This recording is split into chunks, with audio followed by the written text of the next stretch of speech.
Shalom, shalom, bien-aimés dans le Seigneur. Nous rendons grâce à Dieu encore pour ce soir. Avant de commencer notre enseignement, ce soir, nous prions. Seigneur, nous te disons merci. Merci, Seigneur, oh Dieu, pour ta présence. Merci, Seigneur, pour ces cantiques que tu as permis que nous élevons sur ton trône de grâce. Nous te remercions, Seigneur, pour cette grâce que tu nous permets de nous mettre au-devant de toi. Seigneur, que seul toi, tu sois encore glorifié en ce soir. Seigneur, oh Dieu, en ce moment que nous allons parler, Seigneur, que je ne parle pas selon moi, mais je parle selon ta volonté. Guide chaque chose en ce moment dans le nom de Jésus. Seigneur, que ton nom seul soit glorifié. Dans le nom de Jésus, j'ai prié. Amen. Amen. Bien-aimés, ce soir, nous allons parler, soyons ou ayons des grandes visions. La grande vision. Aujourd'hui, la grande vision que j'aimerais te parler, ce n'est même pas pratiquement pour ma foi, mais la grande vision pour la propre vie personnelle. En tant qu'enfants de Dieu aujourd'hui, nous sommes des hommes et des femmes qui n'avons pas de grande vision. Nous sommes des personnes qui avons des petites visions. Ça veut dire que on ne sont pas des personnes qui pensons au-delà. Ça veut dire que plus grand. On est toujours des personnes qui nous contentons de l'instant présent et on n'est pas des personnes qui sont développées d'avoir une vision. Avant de commencer ou aller plus loin, nous allons lire Matthieu 7, le verset 7 jusqu'au verset 11. Demandez et l'on vous donnera. Cherchez et vous trouverez. Frappez et l'on vous ouvrira. Car quiconque demande reçoit. Celui qui cherche trouve et l'on ouvre à celui qui frappe. Lequel de vous donnera une pierre à son fils s'il lui demande du pain? Ou s'il demande un poisson, lui donnera-t-il un serpent? Si donc, méchants comme vous êtes, vous savez donner de bonnes choses à vos enfants, à combien plus forte raison votre Père qui est dans les cieux donnera-t-il de bonnes choses à ceux qui les lui demandent? Amen. Amen. Merci, Papa David. Demandez et vous recevrez. La demande, il dit, demandez et l'on vous donnera. Un homme de grande vision, une femme de grande vision est une personne qui a la vision de Dieu, qui est prêt à demander. Et quand on demande de demander, on ne demande pas d'aller mentir, mais on te demande de demander à Dieu, pas seulement à Dieu, mais aussi aux hommes. Demander aux hommes, qu'est-ce qu'on peut demander? Demander aussi le savoir-être, le savoir-connaître. Chercher, qu'est-ce qu'on doit chercher?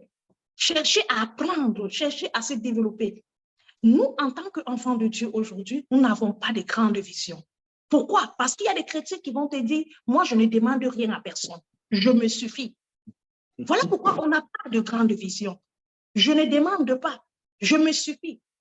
Je ne veux pas demander quelqu'un quelque chose. Alors que tu as besoin de demander le savoir-faire. Tu as besoin de demander le savoir-connaître. Tu as besoin de demander, de chercher à être. Pourquoi on n'est pas des hommes de vision? On n'est pas des hommes de vision ou des femmes de vision. Pourquoi? Parce qu'on se contente de l'instant présent. On n'est pas créatif. Les enfants de Dieu, aujourd'hui, on n'est pas créatif. On n'est pas productif. On ne veut pas apprendre pour être dans une autre dimension, de connaître la profondeur. Nous voulons demander à Dieu, mais qu'est-ce que Dieu doit nous donner quand nous-mêmes, on n'a pas un fond? On demande beaucoup de choses à Dieu. On n'a pas une chose qu'on demande. Vous voyez?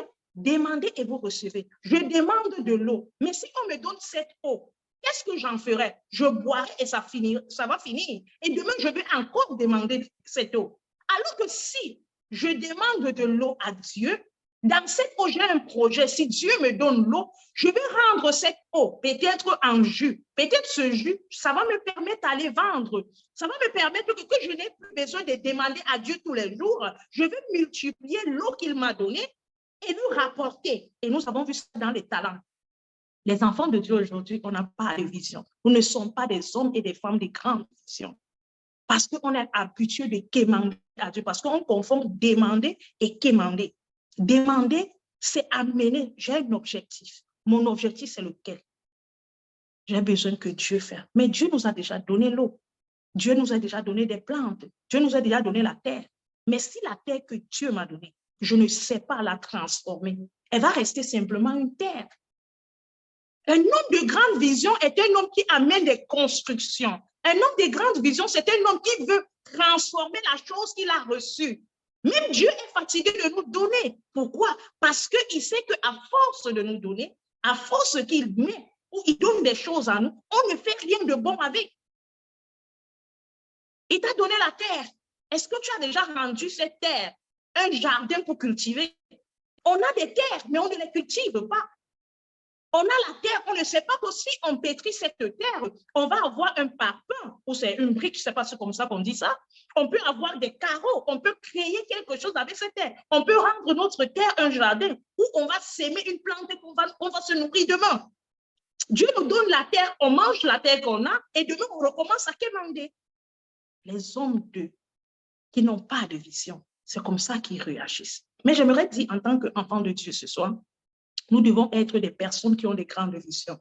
Dieu aime des hommes et des femmes qui ont des visions, des enfants de Dieu qui pensent loin, des enfants de Dieu qui savent multiplier ce que Dieu les a donné. Dieu ne veut pas des hommes, des quémandeurs. Dieu veut des entrepreneurs. Dieu veut des hommes qui créent, des hommes qui savent transformer ce qu'il les a donné. Bien aimé, c'est la même chose qu'on peut voir peut-être en Afrique. On a un palmier. On a peut-être la noix de coco qui va quitter sur ce palmier ou bien, je ne sais pas trop, vous allez produire de l'huile. Imaginez pour que le palmier reste le palmier. Ça veut dire que tu ne produis pas, tu ne penses pas comment créer, tu ne penses pas comment le développer. Il dit demander. On demande aux autres. Tu ne peux jamais dire que tu te suffis. Voilà ce qui a tué beaucoup de chrétiens aujourd'hui. On est resté dans notre zone de confort. La zone de confort dans le sens qu'on n'a pas le courage et la volonté d'aller vers des autres, de demander à savoir comment X ou Y se fait. On ne veut pas apprendre. Il dit chercher. Chercher, c'est quoi? C'est étudier. C'est partir regarder comment les autres. Tu ne vas pas rester dans ta zone de confort. Tu vas sortir de ta zone de confort. Tu vas commencer à faire des recherches. Bien aimé, Dieu nous amène à savoir qu'on peut tout avoir et on a tout en Jésus. Mais le problème, c'est qu'on reste toujours dans l'état de ne rien avoir parce qu'on n'a pas de grandes visions. On a des personnes qui sont renfermées en nous à cause de le manque de vision. On n'est pas visionnaire. On n'a pas de grands projets. On ne veut pas voir. Beaucoup de chrétiens aujourd'hui sont dans le plein. Ils se contentent. Ça veut dire qu'ils se contentent de l'instant. Ils ne veulent pas être créatifs. Ils ne veulent pas être productifs. Ils ne veulent pas apprendre. Ils ne veulent pas chercher à faire quelque chose qui est extrême. Pourquoi? Parce qu'en eux, il y a la facilité en se disant que, en tout cas, le Seigneur va faire. Non, le Seigneur ne fait pas avec tu un homme qui n'a pas une vision. Le Seigneur ne donne pas à quelqu'un qui ne peut pas produire. Le Seigneur ne donne pas à un paresseux. Voilà pourquoi il dit, demandez et vous recevez. Tout le monde a la possibilité de demander. Tout le monde a la possibilité de chercher. Chercher, c'est apprendre, mes bien-aimés. Chercher, c'est de savoir expérimenter chaque activité, expérimenter chaque chose. Regardez comment nous sommes enfants de Dieu aujourd'hui. Qu'est-ce qu'on fait pour que l'œuvre de Dieu avance? Est-ce que tu vas voir un enfant de Dieu pour dire que je m'assois, j'utilise mon téléphone de la bonne manière? Je vais faire des cours peut-être d'informatique parce que j'aimerais que l'évangile de Dieu doit être publié comme ça. Est-ce que je fais ce genre de recherche? Est-ce que je m'informe assez pour que Christ soit élevé? Qu'est-ce que je fais pour que moi-même, on puisse dire que oui, voilà une servante de l'Éternel qui peut créer telle société, qui peut créer telle chose. Nous ne sommes pas créatifs. On se contente simplement. Pourquoi? Parce qu'on sert Dieu avec une défaite. On se dit qu'on est dans la défaite. En tout cas, ce n'est pas pour moi. Ce que Dieu va me donner, il va me donner. Non, Dieu t'a donné beaucoup de choses. Mais le problème, c'est que tu n'es pas créatif parce que tu n'as pas de grande vision. Un enfant de Dieu qui vit de cette superficie-là, il ne va pas aller loin.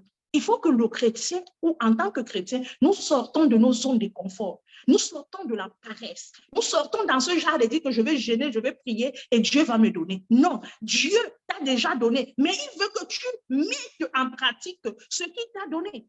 Dieu veut que tu commences à travailler. Il dit que cherchez et vous trouverez. Imagine-toi que tu dors à la maison. Si tu ne cherches pas comment transformer l'eau, comment toi tu veux que l'eau se transforme seule? Il faut que tu cherches à savoir comment l'eau peut se transformer. Mais tu ne peux pas chercher à savoir comment l'eau se transforme quand tu dors sur ton lit. Tu ne peux pas vouloir chercher de voir une maison briller si tu ne vas pas la peindre. Le problème, c'est que les hommes de vision, les hommes de grande vision sont des hommes qui ne dorment pas. Ils travaillent tous les jours pour arriver à quelque chose de meilleur. Voilà pourquoi il dit, cherchez et vous retrouverez. Si tu restes dans ta zone de confort, tu ne trouveras jamais rien.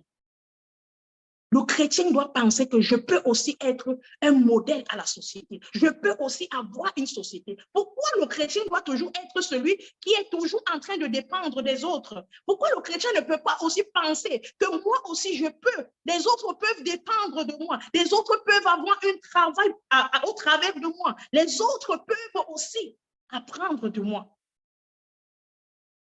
Les hommes de vision sont ce genre des hommes qui ont des grandes visions. Et quand tu as les grandes visions, tu as aussi un grand caractère. Tu n'as pas un caractère de facilité. Le manque de grande vision nous amène dans des caractères ça veut dire qu'on se contente de ce qu'on se voit les femmes. Quand tu as une grande vision, la première des choses, tu vas d'abord être ouvert avec les gens. La deuxième des choses, tu vas aimer apprendre. La troisième des choses, tu vas aimer essayer. Même si tu rates, tu vas aimer essayer. La quatrième des choses, tu vas commencer à être déterminé dans ce que tu fais. Les hommes de vision, c'est ce qu'ils font. Tu vas bannir en toi que je ne veux pas ou je ne peux pas. Je vais m'informer tous les jours. Et aujourd'hui, on a tellement la facilité de devenir des hommes et des femmes de grande vision. On a la facilité aujourd'hui. Pourquoi? Parce qu'on a beaucoup de formations. On peut utiliser notre téléphone de la bonne manière, s'informer, étudier, apprendre quelque chose au travers de notre téléphone. Mais bien aimé, j'aimerais nous dire aujourd'hui de sortir de nos zones de confort. Dieu a besoin des hommes de grande vision. Dieu a besoin des femmes de grande vision. Dieu a besoin des chrétiens qui voient au-delà de ce qu'ils. Oui, nous prions, c'est vrai. Oui, nous méditons, c'est vrai. Mais Dieu aussi a besoin de nous comme des grandes visions. Comme une personne qui fait aussi vivre sa gloire. Dieu n'a pas besoin des hommes qui veulent se contenter. Alors, du coup, je dois alors commencer à sortir des caractères de zéro vision. Un chrétien qui se contente, c'est un chrétien qui dit, en tout cas, moi, je ne peux pas créer telle chose. Bon, je dois me contenter. En tout cas, je vais me mettre avec n'importe qui, pourvu que je me marie et il me donne un peu d'argent, ça me suffit. Voilà les caractères qu'on développe aujourd'hui. Seigneur, donne-moi un mari.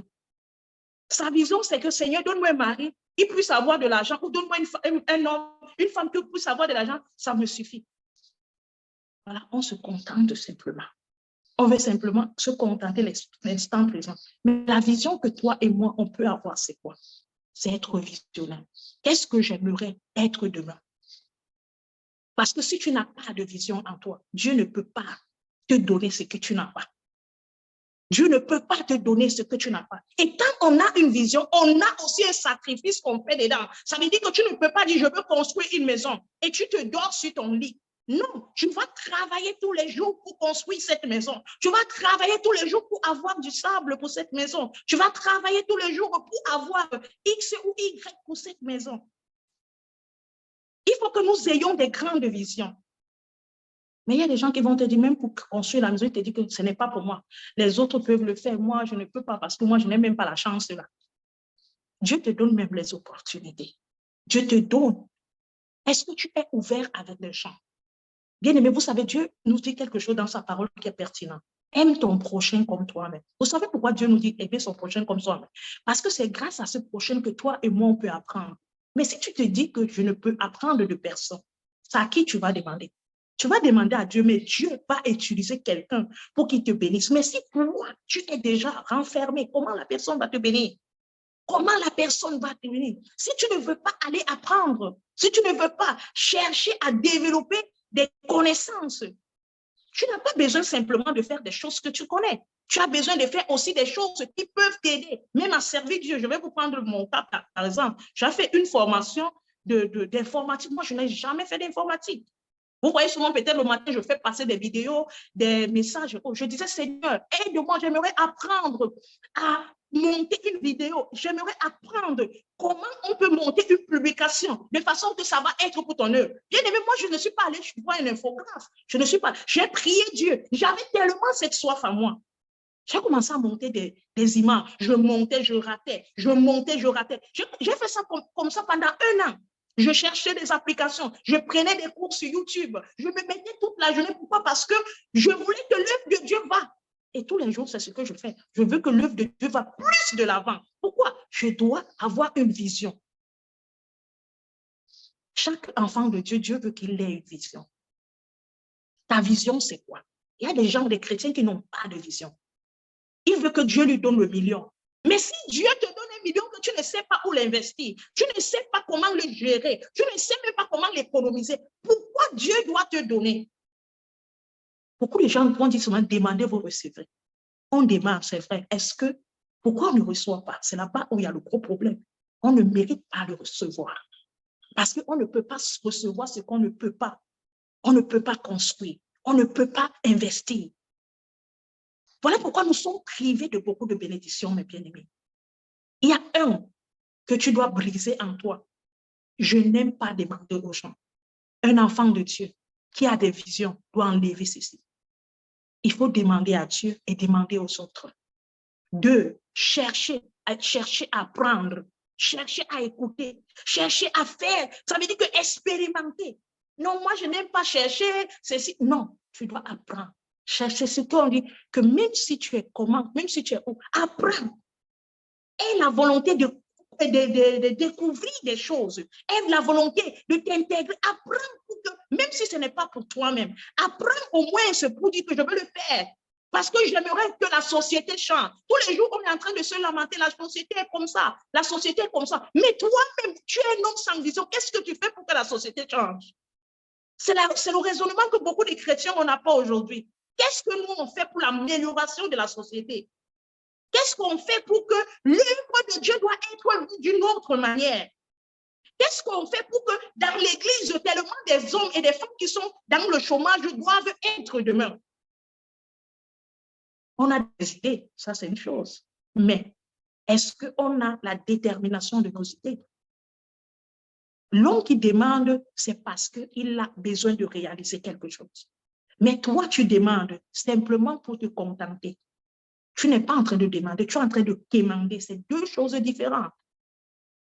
Alors, ce que j'aimerais nous dire ici, en tant qu'enfants de Dieu, nous devons savoir une chose. Si tu ne demandes pas, tu ne recevras pas. Et si tu demandes et que tu ne réalises pas, tu ne recevras pas aussi. Si tu restes dans ta zone de confort, renfermé du monde, tu ne vas jamais apprendre. Et si tu n'apprends pas, tu serais toujours un homme sans vision. Je veux que le chrétien qui est dans l'étape de se contenter, Jésus nous a dit dans ce verset que quoi? Si nous savons donner des bonnes choses à nos enfants, combien de fortes raisons, lui qui est notre Père? Est-ce que tu penses que Dieu ne peut pas te rendre un chef d'entreprise? Est-ce que tu penses que Dieu ne peut pas te donner la capacité de créer une société? Est-ce que tu penses que Dieu ne peut pas te donner l'opportunité de faire X ou Y? Dieu peut te donner, mais est-ce que toi-même, tu es prêt à être déterminé à suivre ce genre de rêve? Pourquoi Dieu doit te donner quelque chose que toi-même, tu ne veux pas? Seigneur, je veux que tu me donnes la voiture, mais tu ne fais pas des efforts pour conduire. Pourquoi il doit te donner la voiture? Il y a quelqu'un, même s'il n'est pas chrétien, Dieu préfère lui donner parce qu'il sait que si Dieu lui donne cette voiture, il va aider les personnes à quitter d'un lieu pour un autre. Alors pourquoi il doit te donner parce que tu es chrétien?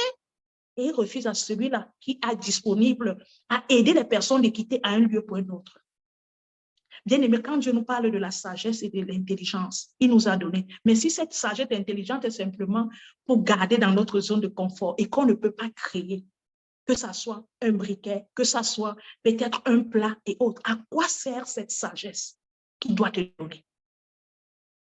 Bien aimé, j'aimerais nous dire ce soir d'être des hommes et des femmes avec des grands objectifs, avec des grandes visions.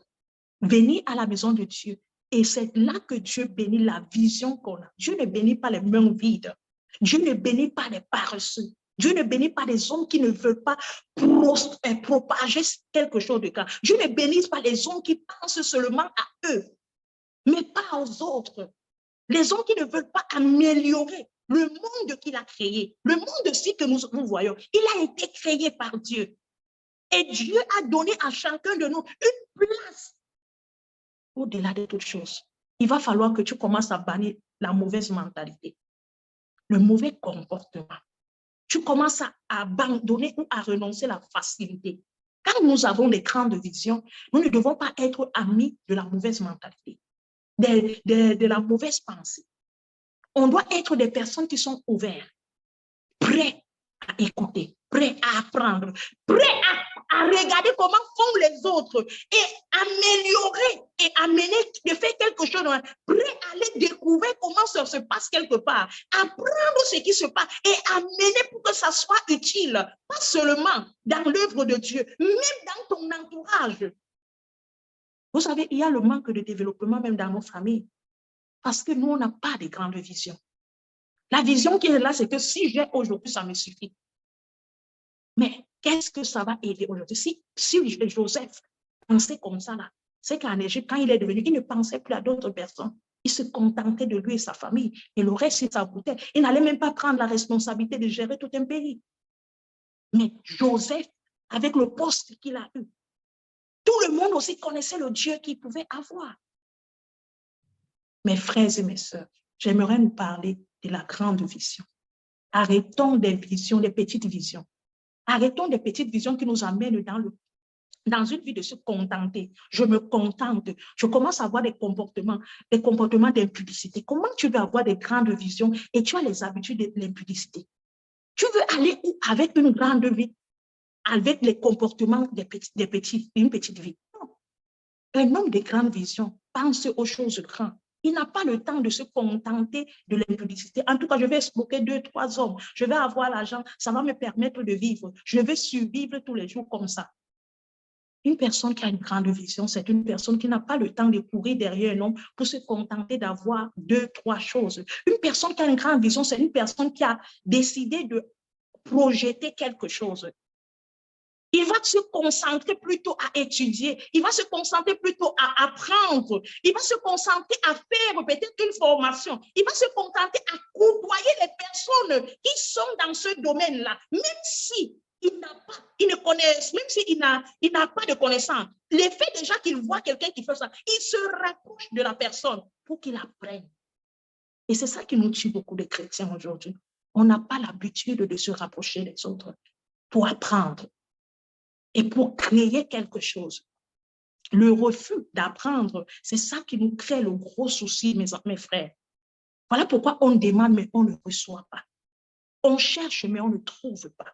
On frappe et personne ne nous ouvre parce que nous-mêmes, nous sommes les premières personnes à ne pas ouvrir les portes aux autres. Il y a même souvent par moments que Dieu permet que tu arrives quelque part pour apprendre. Dieu permet que tu es à côté de quelqu'un qui sait faire quelque chose. Est-ce que tu as l'habilité d'apprendre? Alors, comment nous voulons que Dieu fasse? Nous ouvre les portes si nous-mêmes, nous sommes nous-mêmes le blocage de nos propres portes. Comment nous voulons que Dieu fasse des grandes choses pour nous? Quand nous-mêmes, nous ne sommes pas ceux-là qui avons des grandes choses. Cette nation, ce monde que nous voyons, a été créé par le Dieu que toi et moi nous servons. Et il a donné à chacun de nous l'opportunité d'avoir une vision et avoir une grande vision. Parce qu'il y a des visions, mais avoir des grandes visions. Des grandes visions qui t'amènent au-delà, de penser au-delà, de penser que je peux arriver. Et en chaque chose qu'on fait avec foi, il y a détermination. Voilà comment Dieu nous propulse plus de l'avant. Mais si on n'a pas de vision, on a simplement des attitudes de quémandeurs, des personnes qui se contentent, des personnes qui pensent en se disant, OK, en tout cas, à chaque jour suffit sa peine. Ce que j'ai aujourd'hui, ça me suffit. Il ne pense pas à être créatif. Il ne pense pas à être productif. Il ne pense pas à être celui qui peut inventer quelque chose. Vous dites que voilà un enfant de Dieu qui a fait ceci, qui a pensé à faire ceci. On va reconnaître le nom de Dieu au travers de ceci. Et aujourd'hui, quand on voit beaucoup de chrétiens, on va te dire le chrétien ne sait rien faire. Il attend que tout va tomber de son Dieu. Oui, Dieu va faire tomber des choses. Mais les choses ne tombent pas comme ça parce qu'il a déjà tout fait. Ce n'était pas le temps de l'Ancien Testament qu'on devait avoir la manne. C'est le temps que si Dieu te donne la terre, cultive-la. Si tu ne cultives pas la terre, tu ne vas pas avoir de la récolte. Alors, tu dois sortir de ta zone de confort et dire que je ne veux pas seulement cultiver la terre, je veux produire ce que je cultive. Nous devons penser à prier, à jeûner, aller à l'église, mais nous devons penser aussi à être des hommes créatifs. Nous devons penser aussi à être des hommes qui cherchent à connaître, à avoir aussi plus la connaissance humaine. Nous devons avoir cette connaissance humaine. Nous sommes en train d'aller dans un monde de la technologie. Il y a des choses qui changent pendant les générations. Nous devons aussi nous y intégrer pour apprendre et amener, savoir comment aller plus annoncer peut-être l'évangile, peut-être comment faire pour que Dieu soit honoré. Ayons des grandes visions.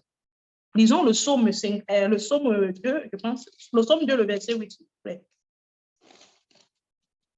Seigneur, demande-moi et je te donnerai les nations pour héritage, les extrémités de la terre pour possession. Amen. Alléluia. Il dit, demande-moi et je te donnerai des nations. Mais pour que Dieu te donne les nations, il va falloir que tu aies la capacité de gérer une nation. Si tu demandes à Dieu, il dit que demande-moi et je te donnerai des nations. Il ne va pas te donner tout ce que tu lui demandes, mais il va te donner l'utilité de ce que tu demandes. Mais quand on va demander à Dieu, c'est parce qu'on a aussi l'habilité d'être ce genre de personne. Voilà pourquoi il va falloir que tu aies des attitudes de grandeur. Il va falloir que tu aies des mentalités de grandeur. Il va falloir que tu aies des visions précises et non des visions éparpillées. Un enfant de Dieu n'a pas de vision éparpillée. Un homme de grande vision, c'est un homme qui a une vision. Cette vision-là, il est déterminé dans sa vision. Quand il tombe, malgré qu'il est tombé, il se relève, il continue. Il n'abandonne pas. C'est comme quelqu'un qui est en train de créer une voiture. Il crée aujourd'hui. Le modèle de la voiture n'est pas bien. Ça ne doit pas le pousser à abandonner. Il doit recommencer à créer. Il va te donner des nations si tu le lui demandes. Mais après, qu'est-ce que tu ferais de ces nations si tu ne sais pas prendre soin de ces nations? Je vous dis, Dieu nous donne tout ce qu'on lui demande. Mais tout dépend de Dieu, ce qu'il doit nous donner. Et tout dépend de ce que nous sommes pour qu'il nous donne. Tout dépend aussi. Dieu ne peut pas te donner une nation pour que tu vas te glorifier. Il ne va jamais te la donner. Mais si Dieu sait que à cause de ce que tu peux faire, tu veux amener le changement, tu veux savoir ramener les gens à lui. Dieu sait que mon fils veut créer telle industrie, peut-être pour créer, pour fabriquer des vêtements. Aujourd'hui, on regarde des sociétés qui créent des habits, qui sont en train de faire ressortir la mode des enfants de Dieu. On met tout le monde nu. Il y a des supermarchés, surtout ici en Europe, des centres commerciaux où on vend des vêtements. On ne vend plus des vêtements décents. Ce sont simplement des vêtements, des tops qui mettent les seins des femmes dehors, les seins des fesses des femmes dehors, des pantalons déchirés. Mais est-ce qu'un chrétien pense que je dois créer une industrie où je vais confectionner des habits chrétiens? Je veux confectionner des habits, je veux confectionner peut-être des foulards pour des chrétiens. Parce que dans le monde, j'ai remarqué, le problème c'est que le chrétien n'est pas observateur. Le chrétien ne passe pas le temps à observer pour dire que j'aimerais améliorer telle chose. Le monde améliore leur côté. Mais pourquoi moi, en tant que chrétien, je n'améliore rien? Pourquoi moi, en tant que chrétien, je ne crée rien? Pourquoi en tant que chrétien, je ne pense pas à développer quelque chose de nouveau? Mes frères et sœurs, sortons de nos zones de confort. Sortons de nos zones de confort où nous sommes toujours là. Le Saint-Esprit va faire. Non, le Saint-Esprit ne fait pas. Il a donné de l'or. Si tu ne penses pas que l'or peut faire telle chose, tu ne passes pas à la créativité de cet or. Cet or n'aurait pas de valeur. Tu auras l'or, c'est vrai, mais comment tu l'as produit? On a le cacao, mais comment tu penses à le produire? Est-ce que tu ne peux pas créer l'industrie du cacao? Est-ce que tu ne peux pas créer une société de mambo? Tu ne peux pas créer une société de chocolat? Est-ce que tu ne peux pas penser de faire une confession des choses? Est-ce que tu ne penses pas que si tu crées ça demain, ça va aussi être un mouvement d'évangélisation pour toi? Est-ce que ça ne va pas aider aussi pour dire, on a une sœur, on a un enfant de Dieu qui a une société de ceci? On est dans des attitudes, on se contente. On n'est pas créatif. On est entré dans une pareille, on a dit tout ce qu'on va faire, on va prier, on va gêner et le Seigneur va faire. Non, bien aimé, non.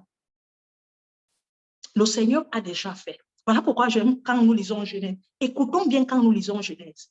Écoutez très bien quand on lit Genèse, déjà des premiers versets. Dieu créa. Après, au verset 26, il dit que Dieu dit, faisons l'homme à notre image. Pour que l'homme aussi soit un créateur, il apprend à créer quelque chose. On dit, il fut, Dieu créa le premier jour, ceci, cela. Dieu créa le deuxième jour, ceci, cela. On ne dit pas Dieu inventa. Non, on dit il créa. Créer, c'est une procédure. Créer, c'est une procédure. Est-ce que le chrétien peut aussi créer? Le chrétien n'a plus l'habilité de créer aujourd'hui. Il a mis tout dans la Bible. Il se dit que, en tout cas, je lis la Bible, je prie, c'est fini.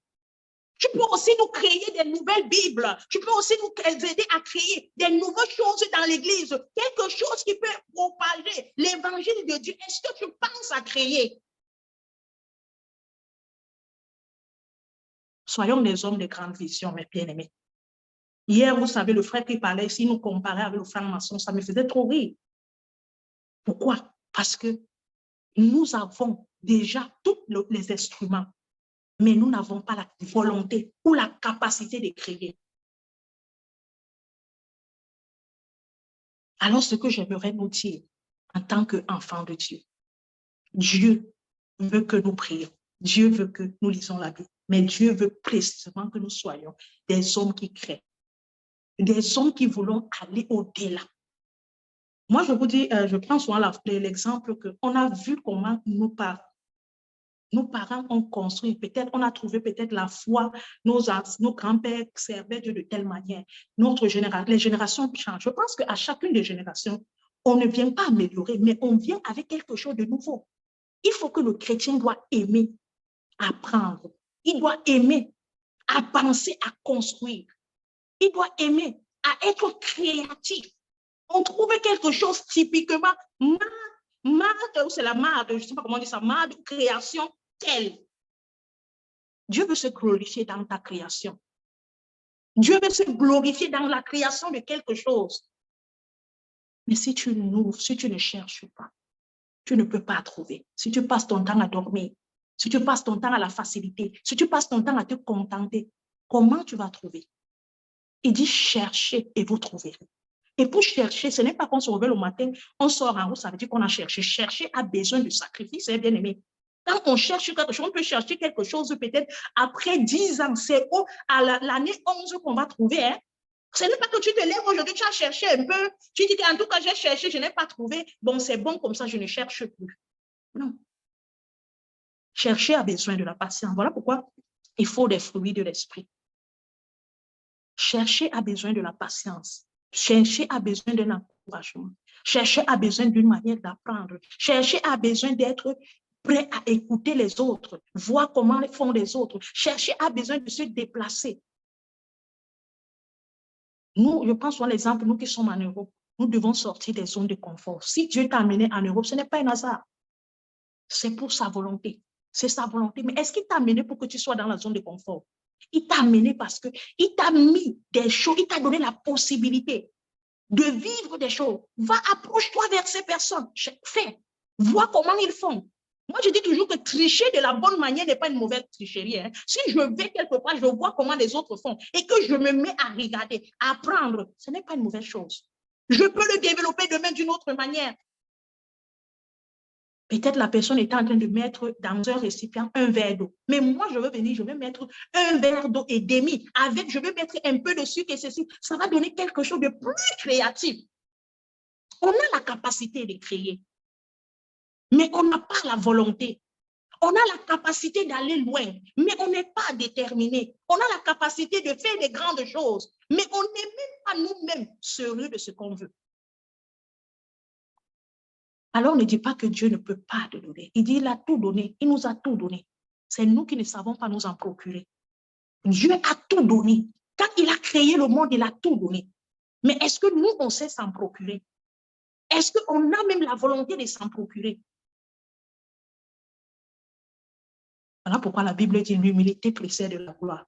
En toute chose, si on ne met pas l'humilité, on ne va jamais arriver dans la gloire.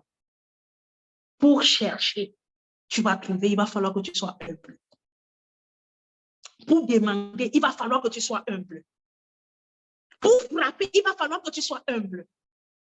Tu ne pars pas avec les airs hautains. Non, tu vas avec les airs comme un petit enfant. Vous savez, Jésus dit que laisser les petits enfants, ne les empêchez pas dans mon royaume. On doit venir à Jésus comme des petits enfants. On doit venir vers les autres comme des petits enfants. C'est comme ça qu'on va aussi acquérir la sagesse.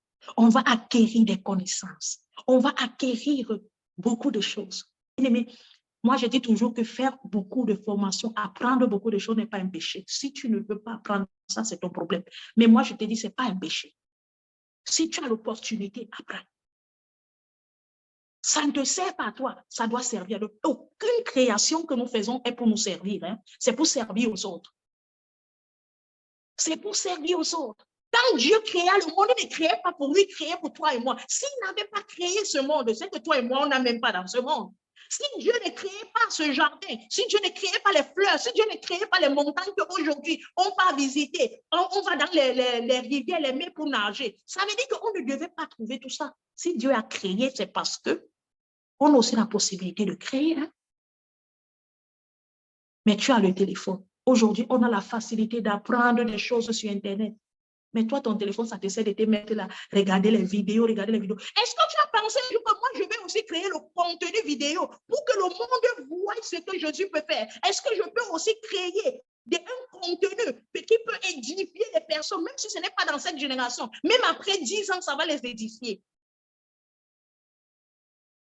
Je ne parle pas seulement des vidéos. On peut créer beaucoup de choses, mes bien-aimés. Il y a tellement beaucoup de choses à créer. Tout dépend simplement de ce que nous-mêmes nous voulons. Tout dépend simplement de ce que nous-mêmes nous pensons. Sortons de nos zones de confort, sortons de la paresse, sortons de la facilité où nous pensons que tout va quitter du ciel et tomber sur la terre. Non, parce que Dieu a créé toutes choses sur la terre. Il va simplement falloir que nous mettons la volonté, l'humilité, et se mettre dans l'apprentissage d'apprendre, de vouloir transformer, de vouloir créer et de vouloir faire quelque chose pour que Dieu soit glorifié. Que le Seigneur nous aide à être des créateurs et des hommes qui veulent avoir des grandes visions. Peut-être tu n'avais pas la grande vision. Peut-être tu te disais non, en tout cas moi je veux être comme ça, moi je me suffis comme ça. Tu ne te suffis pas. Vous savez, aujourd'hui tout le monde veut lire l'histoire de Salomon. Tout le monde parle de ce que Salomon a. Mais au moins, il a fait un tabernacle. Hein? Il a fait un tabernacle. Et tout le peuple parlait, on se souvenait toujours de lui. Joseph, il a été en Égypte. Jusqu'aujourd'hui, on en parle de lui. Quand vous allez dans tel musée, tu vois, il y a des musées ici en Italie, on montre, on te dit que ici, là, c'est là que l'apôtre Paul est passé. L'apôtre Paul, il y a ça ici à Apostoli, à côté de moi ici, Apostoli, où l'apôtre Paul était en prison. Malgré qu'il était en prison, on te dit que tout ceci, c'est l'apôtre Paul qui l'a construit. Tu penses que si eux, ils ont pu faire ça, toi, tu ne peux pas le faire. Mais le problème, c'est que tu n'as même pas d'abord la volonté de créer même une petite aiguille.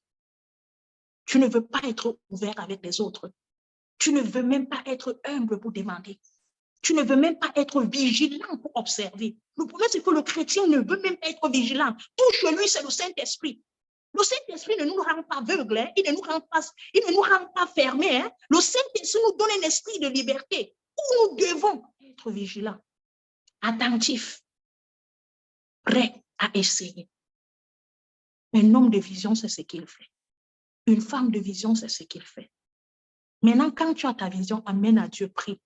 Et tu verras que le Seigneur va te soutenir. Arrêtez d'aller devant le Seigneur les mains vides.